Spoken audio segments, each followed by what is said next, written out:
today. You know what I'd really We like are from you live. guys? We are live. Just like, listen, we can't even waste any time right now, Rico, because the Atlanta Falcons, they're driving on the BF pregame show here. It's Bills Chiefs coming your way in a half an hour, but Rico and I hopping on ASAP because the Atlanta Falcons have the New England Patriots on the ropes. It was 24-17. Drake London on a fourth down, an unbelievable corner end zone catch, one-handed brings it in, and you'd think they'd tie it, right, Rico? But no, Atlanta misses the extra point, 24-23. New England goes 3 and out instantly. Atlanta now has the ball back. 2 minutes, 8 seconds left in the ball game. It is 2nd and 10 at New England's 48-yard line. As we welcome you in to the Bills Chiefs pregame show. Rico, how you feeling? I know you got your eye on this one right now.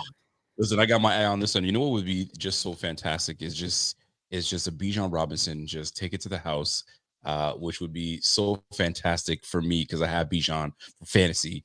But we just can't have New England win. We can't have New England win this one because I'll tell you right now, there's ramifications, folks. Because if we lose to these Kansas City Chiefs, the Patriots continue to win. Say goodbye to winning that AFC East championship unless some bad things happen. We just want to be in control. And right now we're not in control. And the only way to be in control is by beating who we need right now today, the Kansas City Chiefs. But boy, do we have our eyes glued to this 24-23 game going on in New England. Let's go, baby. We got to hopefully get this thing back around. I'm kind of sliding in and out, looking at the screen and looking at this. I'm all over what the place. Just folks, happened? how are It says it's 3rd and 20 at Atlanta's 42 now. What happened? Something, a debacle. Clearly something horrid has just happened in the New England Atlanta game. It was 2nd and 10 in New England territory. I'm now seeing 3rd and 20. Was it a hold? That hurts. Oh, and I didn't think we'd be in this situation, folks. I didn't think we'd be in a situation where we have to monitor the New England Patriots games, but that's unfortunately the situation that we're in. And unbelievable. You have Atlanta right here. What happens here? Incompletion. How did they back up 10 yards? Intentional grounding. Intentional grounding. Yes. Oh, Penix. You know what? That's what you get when you have a young quarterback. The moment's big, and you don't get saved by your run game. So these things. Oh, the Patriots.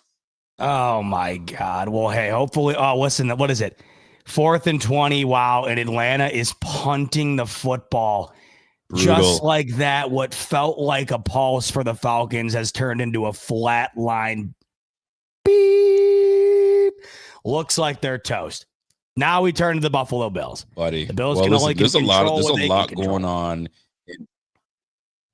Now we absolutely control the Buffalo Bills. Now, there's a lot going on in the NFL right now. I mean, the Chicago Bears are about to take down Cincinnati to weaken their chances of making some noise in the AFC North. Pittsburgh Steelers putting BTA to the Indianapolis Colts. Mm-hmm. So what once was, the Colts are going to run away with this whole thing. With this loss, the whole AFC gets jumbled around.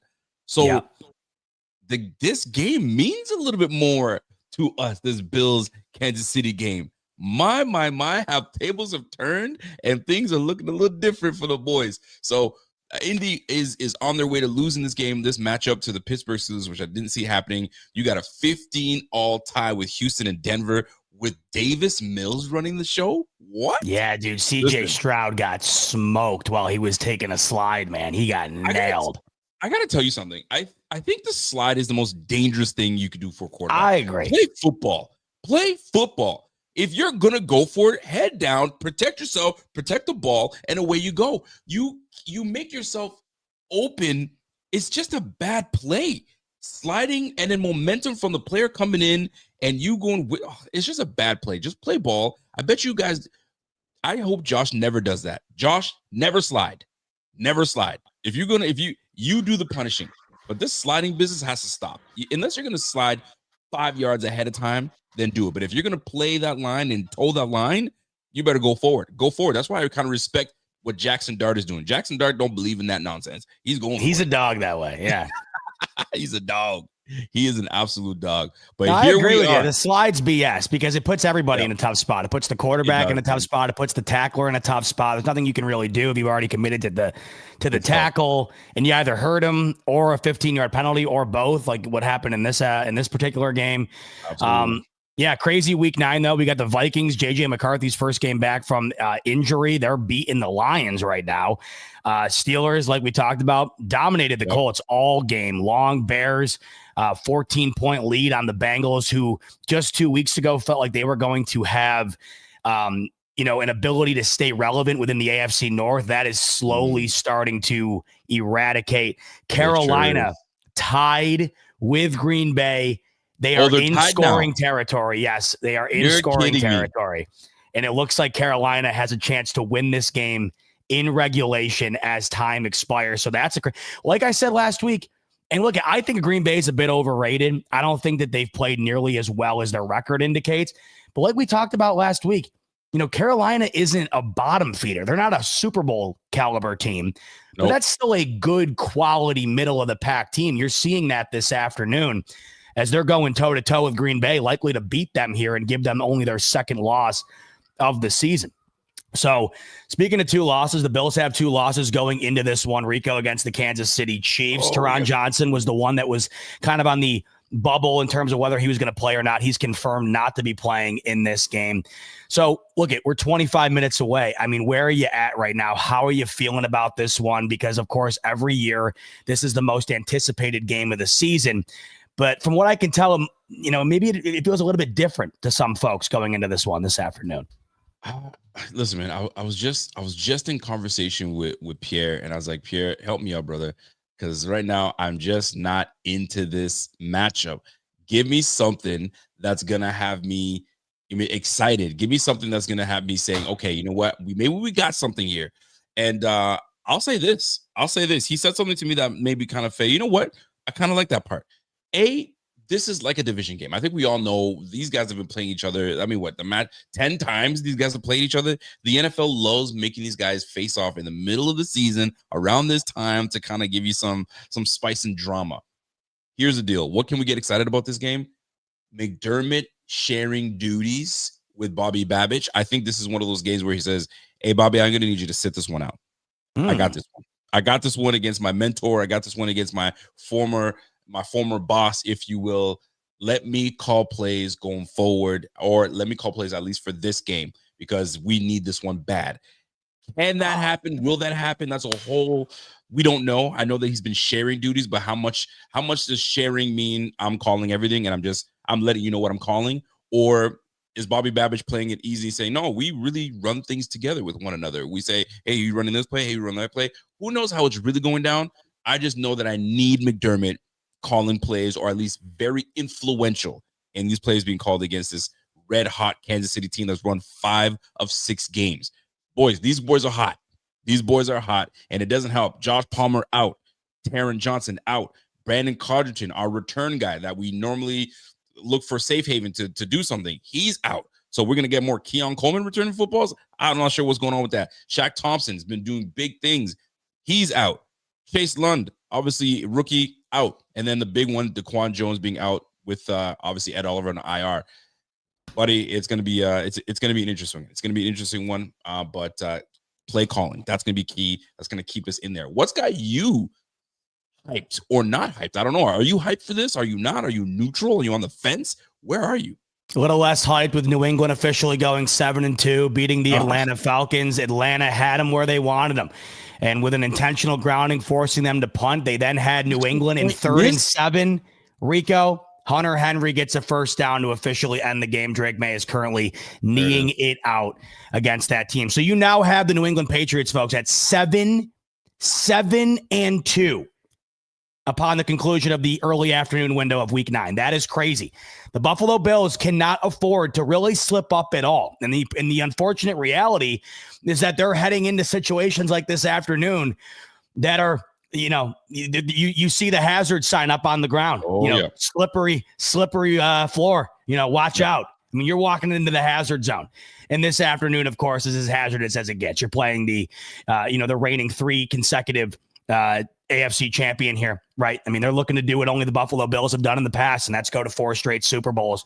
And right now, they're looking as though they're primed to do it. And we've talked about this in the AFC with it being as wide open.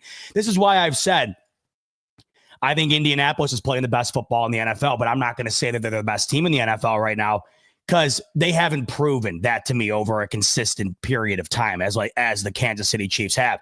And you just saw it today.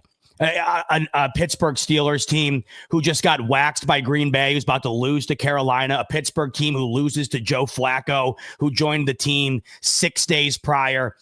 They're currently laying it down on Indy. So now you're looking at it, and it's becoming exactly what we thought it was going to be all along. Buffalo and Kansas City. And this is why this game to me is so massive. No one thought Indianapolis was going to lose, as we're seeing on the screen right here. The Panthers just won. The Panthers just beat the Green Bay Packers. What are we kidding me? So I'll tell you this. That gives me a little extra spark, right, Rico? Talk to me now. Because you got Green Bay. They were the number 1 seed in the NFC going into this afternoon.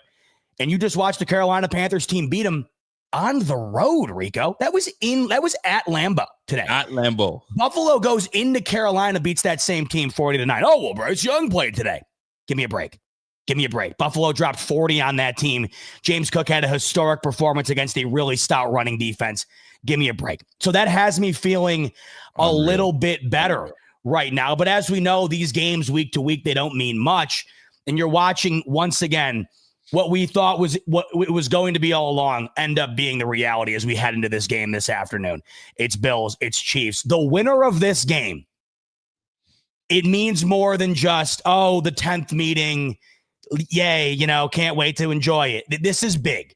If Kansas City loses, they are 5-4 at the halfway point of the season. Absolutely. I mean, that the difference between 6-3 and 5-4, to me, that feels pretty large. As with the Bills, 5-3 to 6-2.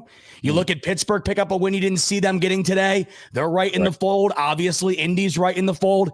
This game's huge. And with Buffalo's schedule coming down the line, you know how good New England's been. You got to play them again on the road. You got to play Philadelphia. You got to play Tampa Bay. It doesn't get any easier. The Bills, and the other thing too here, Rico, and I want your thoughts on this, win or lose, okay? Say they lose this game 33-30, whatever.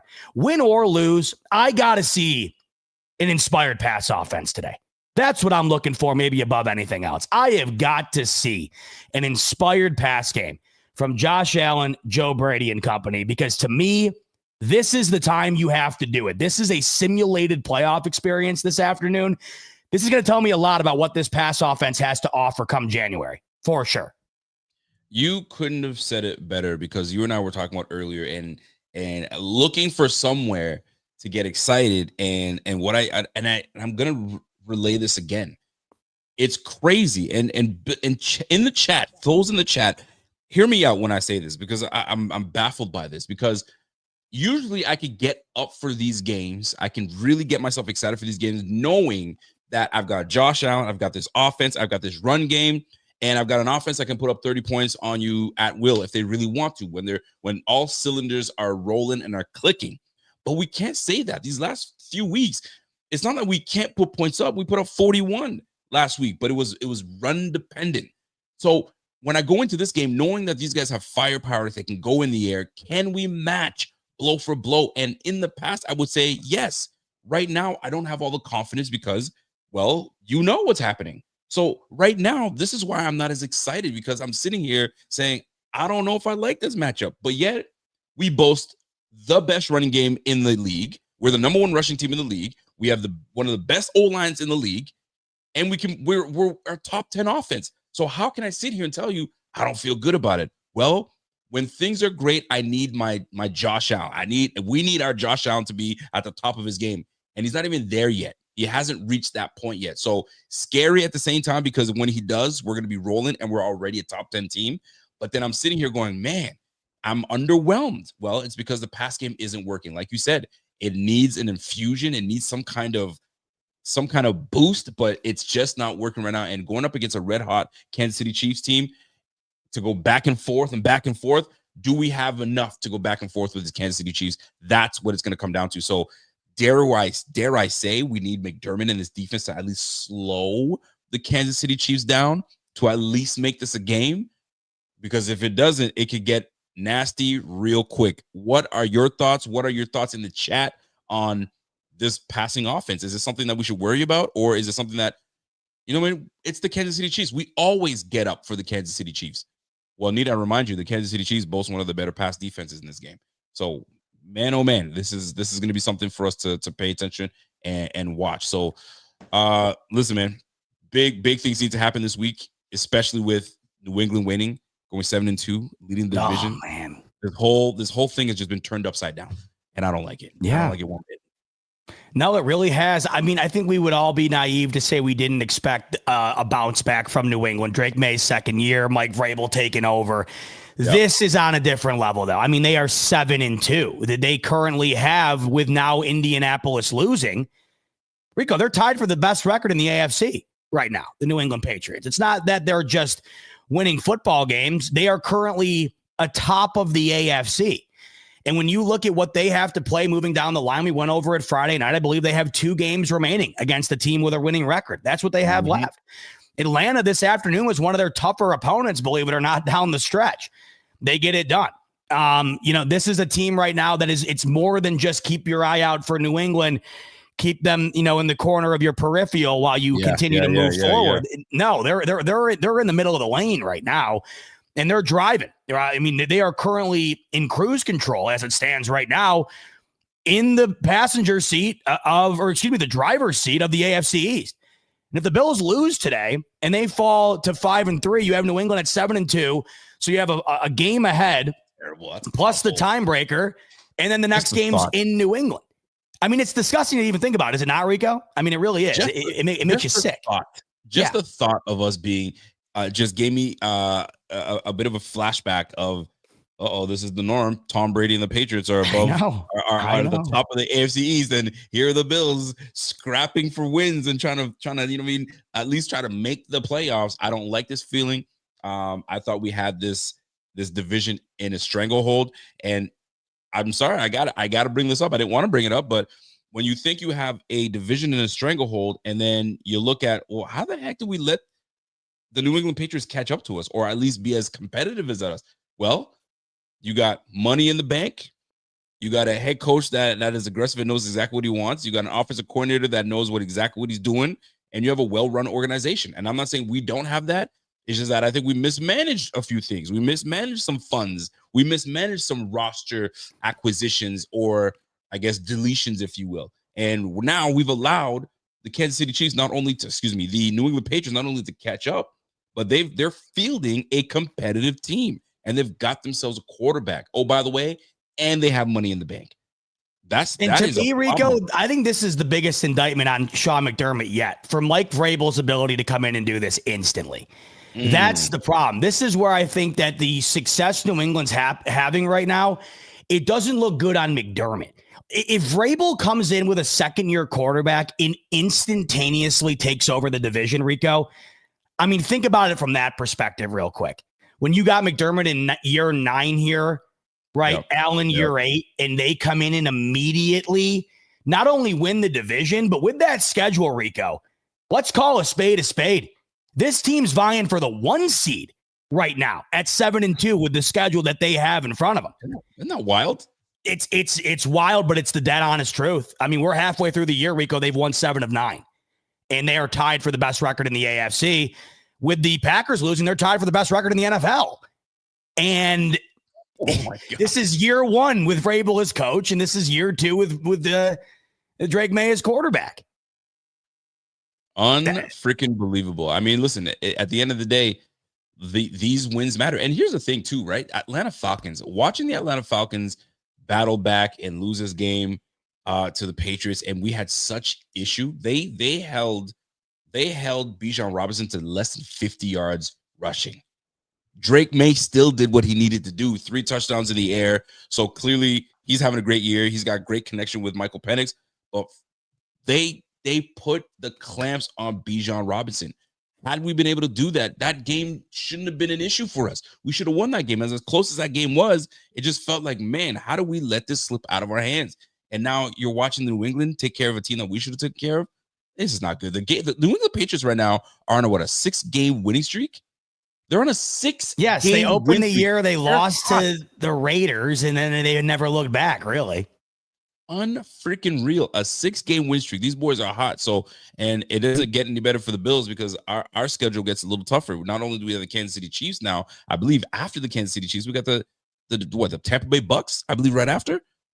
Ladies and gentlemen, this is one of those games where I say, and I don't know about you might agree with me, must win. Is this I guess that's the question. Is this must win for the Bills? We talked about it Friday. I think you can I think Money Mitch brought it up. And I think, remember, he said, this feels must win. And I had said, I think you could send this super chat in every week moving forward. And I think you'd probably be right. So I think you would. The question is, Rico, are they going to win? We're 10 minutes till kick. We got to give a little leeway here for Pierre to hop on. So I ask you, do the Buffalo Bills win this game? What's your final score prediction and why? All right, folks, you're not going to like me for this one, but I do not think the Bills win this one. I don't feel good about it. I don't know where Bot feels. Maybe he swayed his feelings on this, but I just don't feel that we're prepared enough to go toe-to-toe offensively. Unless there's a big defensive surge that we gain, I don't think we win this one. I think this is going to be one of those 38-24 type games. Kansas City takes this one. I think they're just going to be too much offensively for the defense to stop. What was your score? 38-24. Wow, I got something very similar. I got Kansas City 33, Buffalo 24. And for all the reasons you just said, I'll echo them. Listen, I want to be proved wrong. I want to see Buffalo go out there in the pass game, and I want to see sub 300, right around 300 yards from Allen and 3-4 touchdowns. And I want to see the Bills pass rush get home against Kansas City and have 3-4 sacks.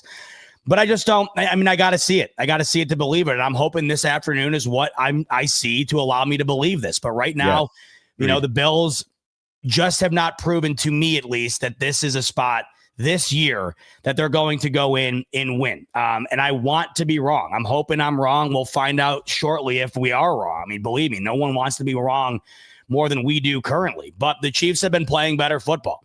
So the Bills have been, they found a way off the bye to have the ability to bounce back in several areas. This is what I'm looking out for. Can they bring in what they showed us in that Panthers game into this game while also showing us a resurgence in that pass game? That's what we'll look out for. Richie Fresh coming in.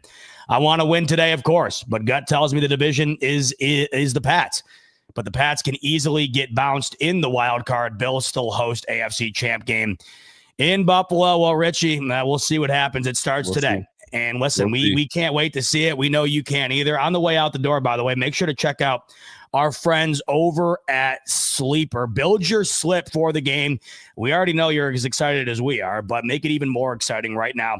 Free $20 entry. Go to the link in the description below. Click that. Sign up for Sleeper. Once you do, boom. Instantly get a free $20 entry that you can use on Bills Chiefs or any of the games the rest of the weekend, or any games in general, NBA, hockey, you name it, you can let it rip. Once you've used your free $20 entry, use the promo code BF25. You will get a 100% match up to $100 on your first deposit. Terms and conditions apply. See Sleeper terms of use for details. Currently available in over 25 states. Check out Sleeper in the link in the description below today.